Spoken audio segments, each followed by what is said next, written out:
Okay, I'm providing a running monologue of Christopher Dennen's house. There's his number 13106. It's August 31st, 2015. It's one day after his mother, Dorothy Dennen, has died. I'm going to go along the walkway and take the only path that he could possibly take in a motorized chair. Going down the path again. We will be making a left turn here. And we'll be going out along again. This is the path. Again, he'd have to make a left turn. He would have to, this is in real time, he'd have to take a right turn. So far we've had no obstructions, to be fair. But remember, this is the 31st of August 2015. Approximately 2 years past. 2 years. As we're coming along here, he does have cerebral palsy from birth, and he has been confined to a motorized chair. While this is not a tremendous obstruction, you'll notice that the truck is somewhat in the path. Again, we'll continue on. I'm not sure of north, south, east, and west. I'm from San Diego. Continuing at a pace quicker, I might add, than his chair could. It is battery operated. It is motorized wheelchair. So we continue down the path.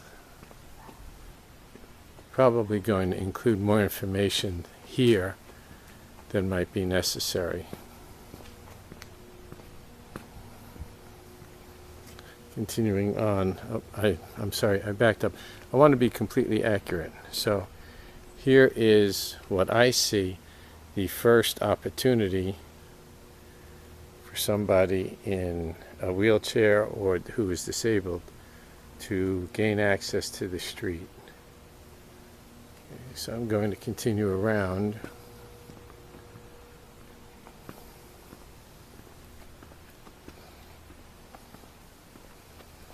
And we're coming to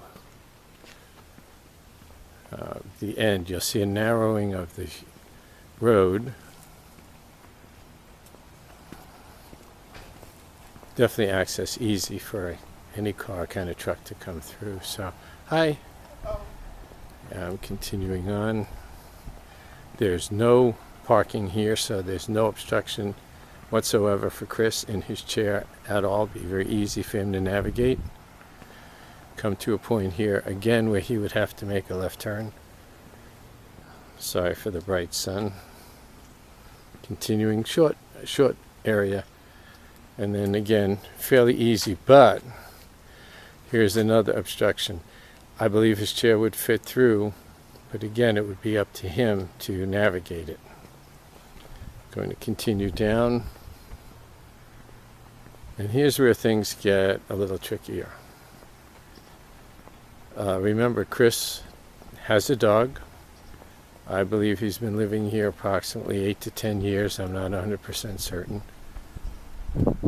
Again, sidewalk is more than wide enough to operate a chair under normal circumstances. Here we have another pickup truck. Certainly not that far over the line, but you can see it's severely restricted. And somebody with cerebral palsy in a motorized chair would be certainly difficult. Okay, I don't view this as a barrier, seriously. Even though it's wide open, he does have control. And here he would make a left turn. Now this kind of worries me. This is an area without a fence. At night there is a light, to be fair, but there is a distance there that's a little bit of a concern. But we'll continue on. At this point, we have seen one spot, and there may have been one coming out of his house, but he wouldn't be going into the street because it would be dangerous. But there's one spot there that he could have turned out into the road. was going to say street, but it's on in private property. Plenty of room here. Again, this coming in the opposite direction. I'll turn for a second. We're at the end of this road. Now I'll be turning. And here again, we have kind of the same issue. We have a gravel path. There's a fairly good distance, and then there is a significant drop. There's one light.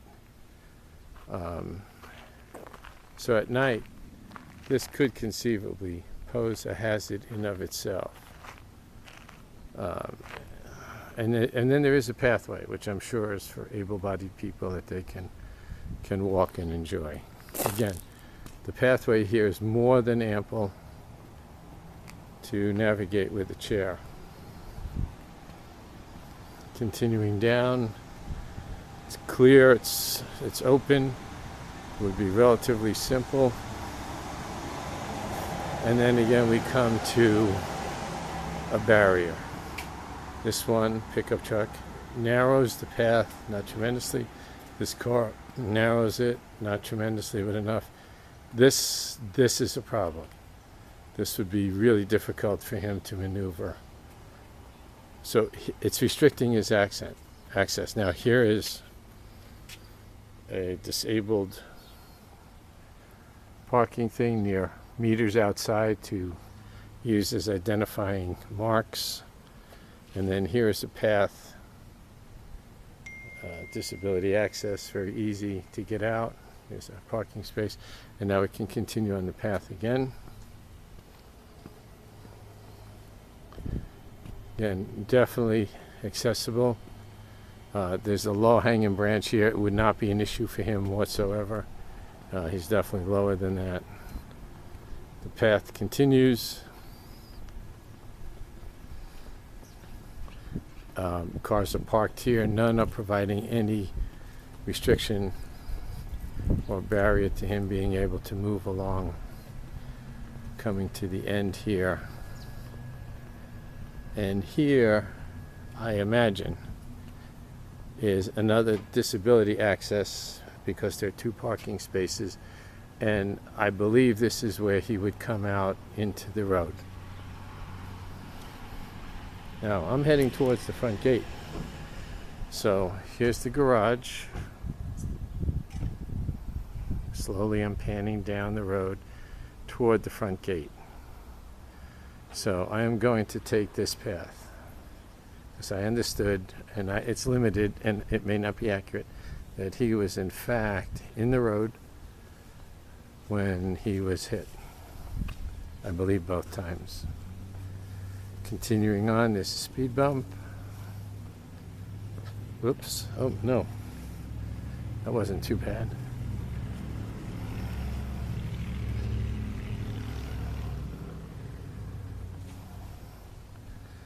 And I'm walking a little bit quicker than I think he can operate that chair. The chair is not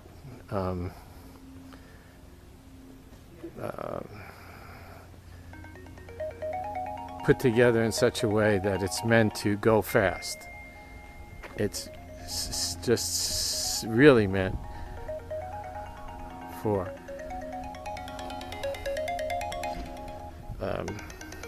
him to be able to move because he can't otherwise. It's my phone ringing, so.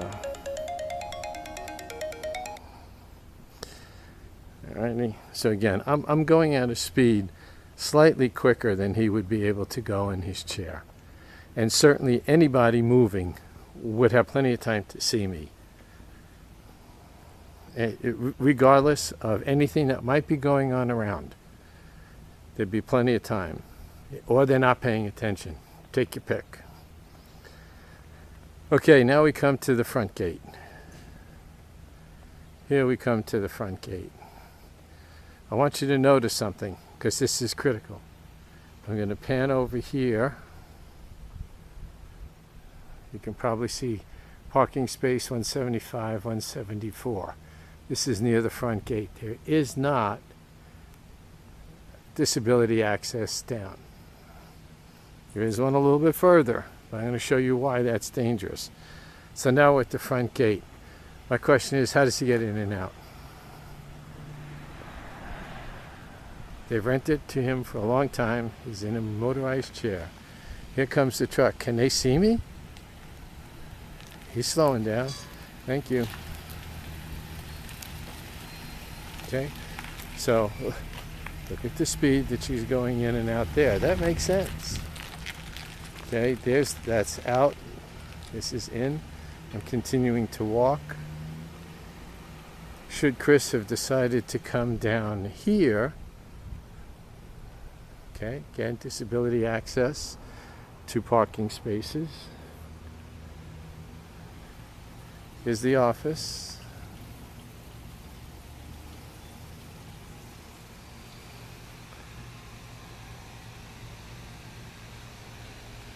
There's down the street. So I am going to ask a question, and this may get deleted. But if he came to that point and decided to come down that disability ramp, how does he get to the gate here, which I'm walking up to, for pedestrians? Could you explain to me or anyone how he gets there?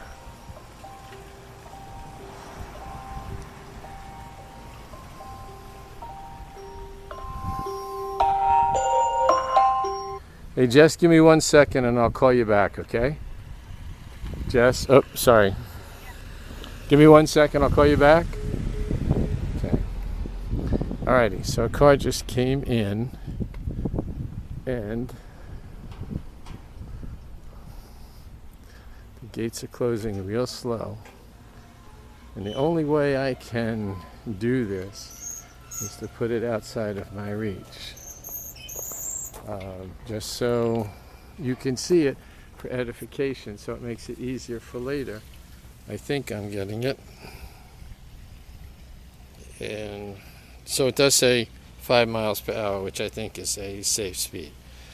So, you know, based on that, I would imagine things would have been safe. And again, that I showed you the one gate for pedestrians. Here is the gate that would come in to the facility. Here's the road. And here's the one gate going outside. And now let's look. No sidewalk. I'm going to stand here for a minute just to be a pain in the ass. And no way to go in or out, any way around to gain access to that one gate for pedestrians to leave here. Anyway, I don't know how much of this will become record. I hope all of it. It would appear that somebody who is disabled does not have access in and out in any kind of a safe manner. But if they're driving 5 miles an hour, I think they would have no trouble. And there's the road. Thank you.